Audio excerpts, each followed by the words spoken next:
Maximus Decimus Meridius. What was your best moment from this season? My best moment from this season, well... Be careful. Be careful.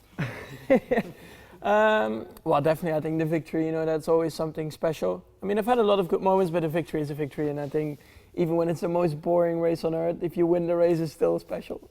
Agree. At the start of the season, some media thought the team would struggle this year.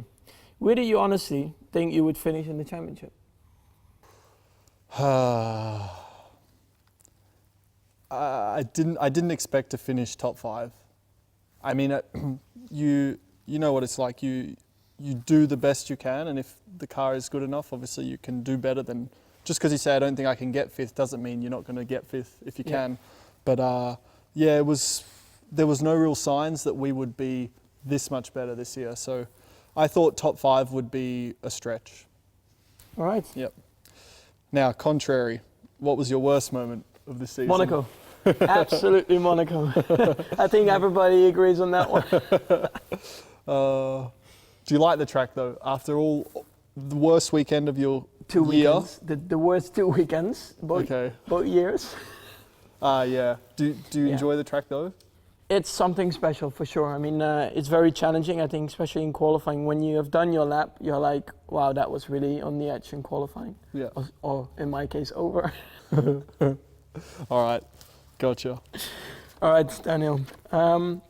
Looking back at the whole season, what was your best moment and why? Fortunately, Monaco for you? I think the Saturday. Right. Fortunately, like yourself, we've had some pretty good highs this year. You know, one thing I hadn't yet done was a pole. So to do that in Monaco made it probably more special to get my first pole there. So that was a big highlight. And then, of course, as you said, the win in Malaysia, being on the top step again felt good. So I'm going to be greedy and say 2 moments. What was your worst moment from this season? Probably everyone's expecting me to say Monaco, but it wasn't my personal worst moment. I think it was the worst moment probably for us as a team.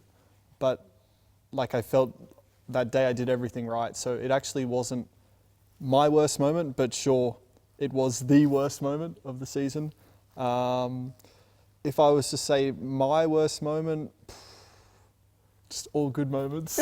Confident. Yeah, I mean, for sure. I don't know. I guess the answer everyone's looking for is Monaco. So, but again, it was out of your hands, basically. Yeah. So it was still like a great weekend, I felt personally, but obviously the outcome was tough.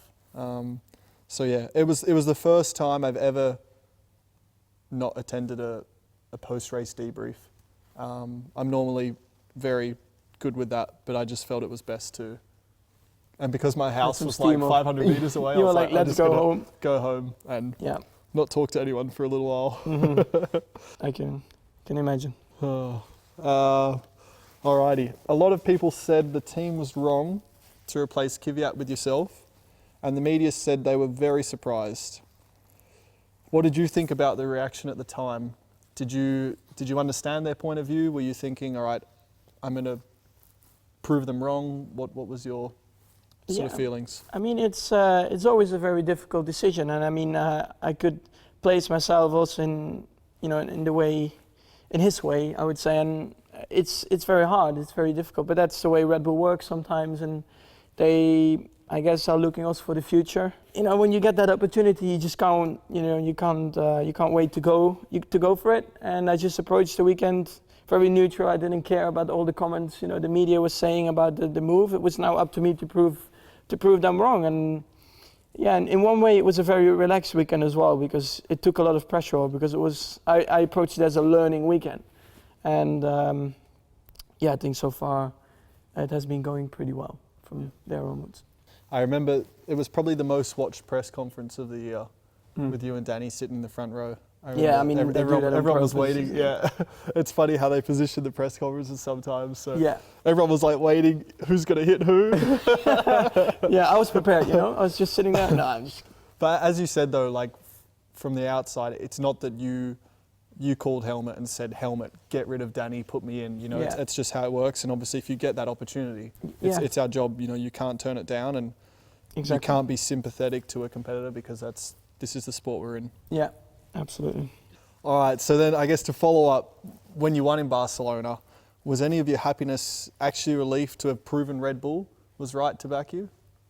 It is something, what helps a lot, I think, a victory. It's not everything because, you have to prove yourself over a whole season and then again and again. But it's something, you come into a new team and then you win the race. It's like, okay, well, at least it's a very good start instead of a struggling start, So not only, I think, just a relief to prove Red Bull, but also for myself, because it was always like a target to win a race. And then once you win a race, you're like, wow, that's something very amazing. And it takes a lot of pressure away because you've achieved something already like that. And then, you prove that you can win a race because, before that you can drive fast laps, you can have good races, but you have never won a race before.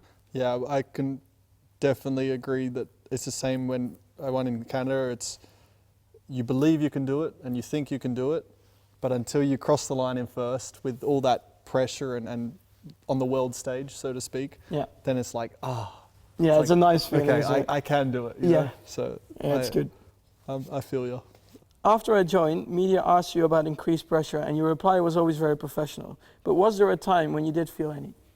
I think there's always pressure, to be honest, when in general, within this sport, there's always pressure because as you sort of touched on, you won in Barcelona, but it's a whole season and sometimes you're only as good as your last race. Yeah. But yeah, I guess when you've got a new teammate, your teammate is the only guy you can properly reference yourself from, as you know.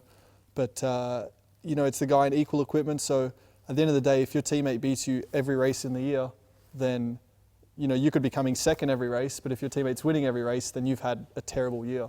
So there's always pressure. At the time I was getting the best of Danny. My performances were generally better than his. So that was going well, let's say on that front. But then obviously you've stepped in and it's like, it's another challenge. And it's like, well, I obviously knew you were quick, but it's like, how quick? And then how's he going to deal with everything else? So I guess there's pressure on both of us, I guess. But yeah, on me to obviously make sure I keep delivering and don't, get out qualified by half a second every weekend because then it kind of sucks. But, well, luckily that's not the case. It's been fun. Yeah. It's been fun. What sort of teammate am I? These are awkward questions. You're such a lovely, caring, beautiful, beautiful teammate. Such a beautiful boy. Yeah. We have to do that again, or you think that's all right? What kind of a teammate am I? Be nice. Yeah, I joke a lot about. Otherwise, I don't give you any young. chocolates anymore. What kind of teammate?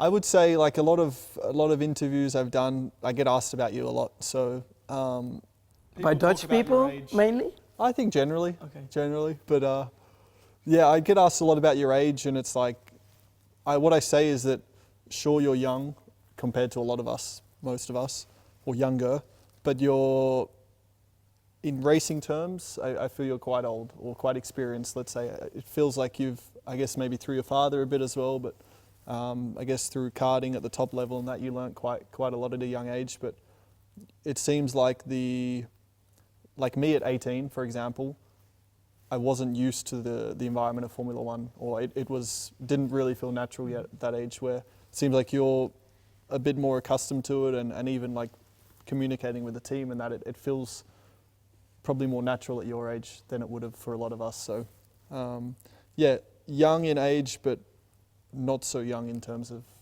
motorsport experience and the motorsport world. So Daniel, what do you think made Christian most happy this year at the racetrack? Oh, drinking out of my shoe. It was definitely good champagne, wasn't it? Yeah, I think, sure, as a whole, I would honestly say the 1-2 in Malaysia, because I think both of us were, as a team, it's the best result you can have. Sure, maybe I was a little bit happier because I won, but as a team, you can't get a better result, And obviously your win in Barcelona, I'm sure he was 99.9%. He was happy, but he felt sorry. But maybe it was like, because he knew I was probably disappointed, so the emotions were probably more mixed. Where I think Malaysia, as a team, it was like, oh, both drivers will be happy enough. And I think also the way, first we had like a good fight, we gave each other space, and they were like, they were at the pit wall like, oh my God, what's happening, So yeah, definitely, I would agree on that one. All right. Did you see him angry at all? Did I see Christian angry? Angry, I don't know. For sure upset. Again, I would probably say after Monaco on the Sunday. We spoke on Monday. I didn't want to sort of speak to anyone Sunday night, so we spoke on Monday, and I could tell, obviously we were both still affected, but I could tell he was pretty down. So yeah, besides Monaco, I don't know. I think we haven't really pissed him off too much, I don't think. Oh, luckily not too much. We crashed a few race cars, but not that many. Yeah. Come on, it was okay. Yeah, it was okay. It was not bad, yeah. All right. After Spa, a lot of people were getting on your back about your driving style. What did you think about that? Yeah, I mean, I always stayed pretty neutral about it. I mean, of course, I wasn't happy at all after Spa. After a good qualifying, and then in front of your home crowd, so many people, they were there to support you, and actually, like within 100, 200 meters, everything just falls apart. Yeah, so I think it's always. The most important thing is you have to believe in yourself, and you shouldn't read too many comments. I think after Spa, I also deleted a lot of stuff from my Twitter and Facebook and Instagram. I was not following anything from F1 anymore, just other stuff, and I think that helps a lot because you don't read all the comments. What was your best move on track this year and why? First one that comes to mind is there's a few, but first one is Monza on Bottas. Mm-hmm. Yeah, it was probably the furthest back I've ever come before. And in Monza as well, your speed is pretty much the highest of the year, and you're braking, as you know, with little downforce. Yeah. So I think to get it right is even more difficult. So to do it from where I did and to make it clean, obviously that is always helps, keeps the, I guess, respect from everyone, then that was probably my best. Yeah. What was your best move on track this year and why? Yeah, my favorite... yeah, I think last race in Brazil was quite a lot of action going on, and I think the move on Rosberg was pretty nice to go from third to second around the outside, and you're like really on the edge with the car. The aquaplaning was so bad. It was pretty bad, and that was a good feeling. Let's say like that. How do you think you've changed this year? Firstly, I'm sure you've got a bit more hair on your body through growing up and getting old. Yeah, for sure. I mean, yeah, definitely. But maybe not physically, but inside. I mean, you're growing up, especially, traveling around the world makes you grow up very fast, and then with all the experiences from Formula One, that makes you grow up even faster. Uh-huh. And like the outside, like having, obviously, your profile has changed from say last year to this year. Have you noticed like, I guess there's more attention, but is there like some cool experiences you've had with famous people or like anything? I'm like, I want to stay at home, have fun with friends, and I'm not like, I want to meet this kind of person. I want to like meet a movie star. I'm really not into that. Of course, you get recognized much more in Holland, like you have in Australia. That has changed a lot from last year, where you could still walk around in Amsterdam quite unnoticed, maybe a few pictures, but like now it's pretty bad, I would say, yeah. I think it's also, I mean, because nobody has won before in from Holland, so I mean, then it gets quite a lot of attention once you win a race, so. I noticed that as well from 2013 to 2014.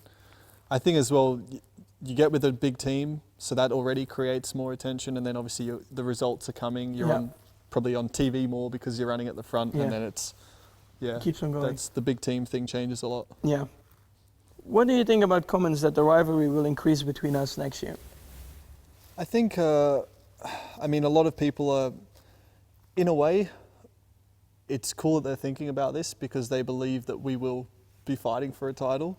So in a way, I take it like as a positive that they believe in us, sort of thing. And they think we might get to the point that Lewis and Nico are fighting for a title. And then I guess some of the comments are based on Nico and Lewis's relationship, that, you know, before their sort of teammate and all that, they were quite close and all this, and then the rivalry grew them, you sort of spread them apart a bit more and whatever. But yeah, I take it as in a way a compliment. I told them that I would love to be in that position, because Yeah, for sure. if we're fighting for a title, then It would be I very think we're nice. both happy. Yeah. Then I think there would be some more trophies We'll take here. the extra pressure. Yeah. When you're racing, how much fun are you having on a scale of 1 to 10? Or is the concentration too great? That just depends where you are, you know, what position you are and in what state. I mean, if you're catching someone, if you're defending. So I would say Brazil is like close to a 9 or a 10. But I mean, if you're like struggling a lot with your tires and they're coming from behind, it can be like a 4. You know, it's like, of course you're very concentrated and stuff, but it just depends a lot in which situation you are, I think. Yeah, I mean, sure, it depends on, I guess, your position and that as well. That can change maybe the number or the scale of 1 to 10. But I think generally Sunday is the best day of the week. Like Friday, you know, like practice doesn't excite me nowhere near as much as racing. It depends how the race goes, but let's say at just before 2 p.m. on Sunday, if it's a normal race time, I'm like 10. Like I'm just loving Getting it. ready for it. Yeah, so racing is the most fun. Like at the end of the day, you're a racer, you know, you want to go into the race and fight for And points compete with and someone. compete and race for it. Yeah. All right, how did you feel during those last 17 laps in Brazil Well, I was second, and then I dropped back to 16. And from putting the wets on? Yeah, Because we were on yeah. intermediates, huh? Yeah, Yeah, but it was no point to continue. I mean, it was so difficult to drive. Yeah, And I was still like discussing when you pitted, and I was like, oh my God. Well, now because we'll I was end up- asking, I said, is Max staying out on inters? I was like, Yeah. I said, the restart's going to be tricky. Yeah, yeah. And I mean, at one point, even behind the safety car in the last sector, I couldn't drive it. It was like just a boat. Yeah. So I was like, guys, I'm going to pit now, otherwise I'm going to shunt the car once we restart, you know. So then I was like almost last. I think I had one car behind me. Like, yeah, and I was about to touch the radio button. I was like, Max, just don't do it, don't do it. So I just stayed away from the radio button. I was like, just thinking in myself, I was like, well, just calm down. To say, Yeah, I like, was like, what have we done? Sort Yeah, of I thing. was like, oh my God, guys, we were like in second and now we are 16. Yeah. But then, yeah, I mean, once I got through the cars, I was getting happier, and I mean, the feeling was there. I was feeling good. The car was performing We had a really good well. car. The car had a lot of grip. Yeah. So then, yeah, I mean, at one point when I was like around 6th or 5th, I was like, okay, well, maybe there's a chance for a podium. And then once you overtake the final car to get onto the podium, then, I mean, it's a really good feeling, I would say, because in such a short time to pass that many cars, of course, was something special, and I definitely enjoyed that. And to stay on track Was in already those conditions. very difficult. I mean, the pushing. last sector was, I mean, Yeah. I think you saw my like near crash. I mean, I was looking through some onboards, like nearly every driver, maybe not as big as yours, but even Rosberg had a big moment. I mean, it was like, just to cross the line in that race, like to finish the Yeah. race was already like, okay. yeah, because my final lap, I was like 1.5 seconds slower just because I was going really slow into the last sector because I didn't want to crash at all. And it was, yeah, as you know. Could you see Rosberg or they had? Nah, he was like 11 seconds in front. So Okay. it was a big gap. That was fun. It was good fun. When you look at your trophies, which one stands out for you? I think in terms of looks, the Budapest one, Yeah, I agree on that one. the third place, it's definitely unique, and it's quite traditional, you know. So it looks, for me, I look at it and I think, oh, that looks quite East European. So I like that a lot because it is different. But in terms of, obviously, I look and I immediately notice my first place in Malaysia. Your first place is bigger in size from Barcelona, so I'm not that happy about that. But I mean, I have to say, the one from Japan is actually also pretty nice. It Yeah. has some good details in it. I like that. They've always done, I think, with like the flowers. Yeah. I'm not sure the name of them, but I look at it and I think, yeah, it's Japanese. So. No, it's cool. All right. What's been the best thing for you off track this year, and why? Best thing off track. Oh. I think it's just being at home, to be honest. Just spend time with your friends and family, you know, just have fun. I think it doesn't need to be something very special. So, yeah, just have fun with your friends, go-karting, this kind of stuff. Yeah. Yeah. I think that's what people don't understand, huh? Like if they're not involved in racing, or it's like they don't understand how little time we get at home and Yeah. see friends or family. And Yeah, you're just. I mean, even when you don't have a race, you're always traveling for the simulator or like events, and yeah, absolutely. yeah, I fortunately I had I was fortunate to have a friend I went to school with who came to a couple races this year, Austin and Mexico, and like he's known me since we were 10, 11 years old, and he knows that I race. Even then, obviously, I was racing, but he still didn't know what's involved, and he was like amazed with the hours we spend at the track, like from Wednesday onwards, and he was just like, yeah, I just thought you'd rock up to the track, do a few interviews and race sort of thing. Yeah. So it was cool for someone to see that. It's even more difficult because I mean you have to leave Australia, you have to go and live in Europe, and you don't see your family sometimes for like a long time, so that's even more difficult. Yeah, yeah. It's as you say, it makes you grow up quicker, being away from home and all that. But there's positives for sure. Yeah. Yeah. If you could pick anyone to do a shoey with on the podium, who would it be? Out of the drivers, I will say Lewis, because it was one race, I think it was Austin, when I gave it to Gerard Butler, and he was laughing, but he sort of knocked me and he said, "You'll never get me to do that." He's like, "Don't you ever, because I'll never do it." So you should try it. That like motivated me to just want to do it. Yeah, absolutely. But only if I win, and if he's there, I'll like force him to do it. And he won't have a choice, because if he doesn't, I'm sure the whole crowd will like boo or something. So yeah, I think just to get back at him sort of thing for that, then that would be fun. If you could take one of my trophies, which one would it be and why? The trophy, I would take third position from Hungary. Yeah. I mean, it's a very beautiful one. Yeah, that was, I agree. It's, as you say, it stands out, and it's like... In terms of results, I would like to swap in Malaysia, of course. But in terms of trophies, I would definitely take that one. Yeah. All right. Other ones from the States is also not bad. Yeah. Can I have two? Maybe. See, that's like the States as well. It's got the American colors. It's got like the star. Well, I need to get one more podium, then we're equal. So then maybe we can share something. Okay. What are you most looking forward to in the off season? Just not thinking about racing. I'll still do things which give me some adrenaline, riding bikes and all that. But being with friends and getting away. Like a few of my friends have farms and stuff. So like 3 hours from Perth. Good temperature then in Australia. You don't like the snow? No. I mean. So you've just answered it for me. The thing I'm looking forward to most is sunshine. Mm-hmm. Yeah, 35, 40 degrees. Yeah. Done. If you could invent anything to go into the car to make driving more comfortable, what would it be? Easy. Music. A sound system. Yeah. A sound system, and in like Singapore and Malaysia, a cooling, something that keeps you cooler. Yeah. Man, those 2 races were so hot this year. Yeah. Yeah, it's... Yeah. That would help a lot, because even when you have your visor open, it's not cooling, it's like warm air. Yeah. So... what would you have? Well, just the cooling.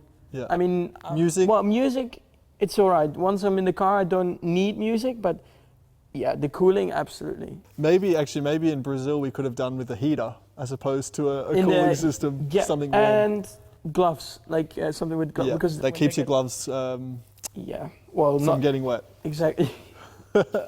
Is that what you're going to say or not? Yeah, because they got really slippery. Yeah, because when your hands get cold. Yeah, it's we have such big... I know, we sound like big girls' blouse. Yeah, big issues we have here. Oh, all right, simple question. What do you want to achieve in Formula One? Being world champion. I think that's everybody's goal. Well, first of all, I would like to win some more races, and then I think automatically when you start winning races, then you start fighting for a world championship at one point, hopefully. You? Same. Yeah.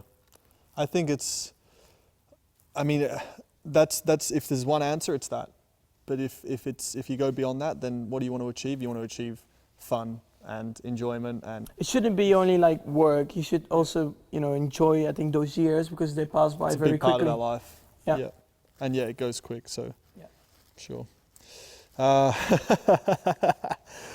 Who do you think is more famous, me or you? I think it just depends on which country you go. I mean, for sure, when I go to Australia, it's you. And when you come to Holland, yeah, I mean... Or Spa. There was so even many Spa, Dutch yeah. flags, so... Yeah, it Yeah. just yeah. I think in general, I think it's still more you. It's close, it's close. The steering wheel has lots of functions. Do you know all of them?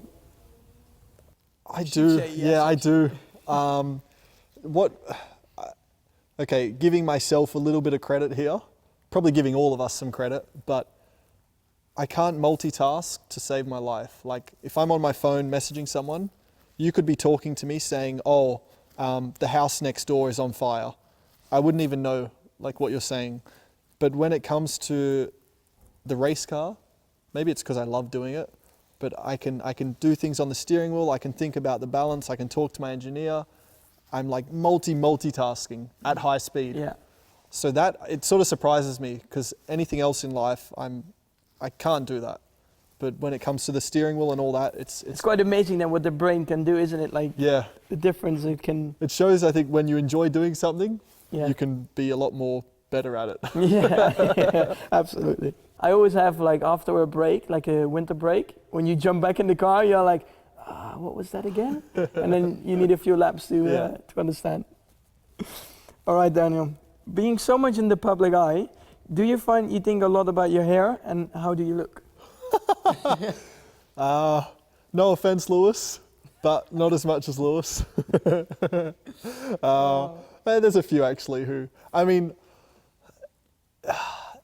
it's a little bit natural to care about yourself a bit more when you're on TV. I would say this year you improved a lot in the looks with the hair. Yeah. From before. Before you looked a bit funny, to be honest. You were a bit like a joker. I don't know, like it changes. I think it depends on your mood. When you look at those pictures, yeah, I think you have changed in a positive way. Yeah, I've grown up. You went from like a 7 to a 10. Yeah, thanks, I appreciate it.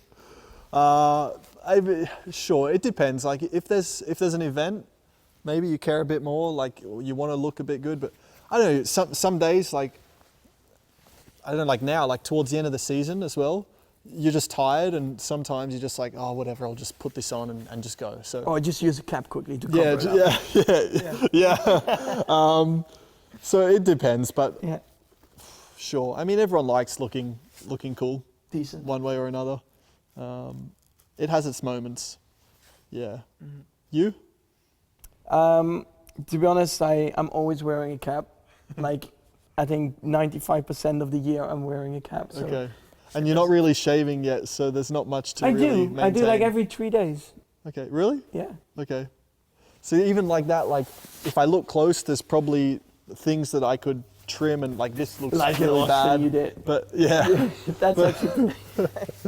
Anyway, I don't know. Some days you're in the mood to like look good, and some days you're like, oh, I'll just look rough. And Depends on being the a guy is situation. easier, isn't it? Choose 3 words to sum up your season. 3 words. So no arms, buts, just 3 words. 3 words. Oh, that's already 2. Good. Cool. And exciting. Okay. English isn't your first language, is it? No. Yours? Compelling. Man, I don't even know what compelling Stupendous. means. All right, come on. Splendid. Splendid, yeah, all right.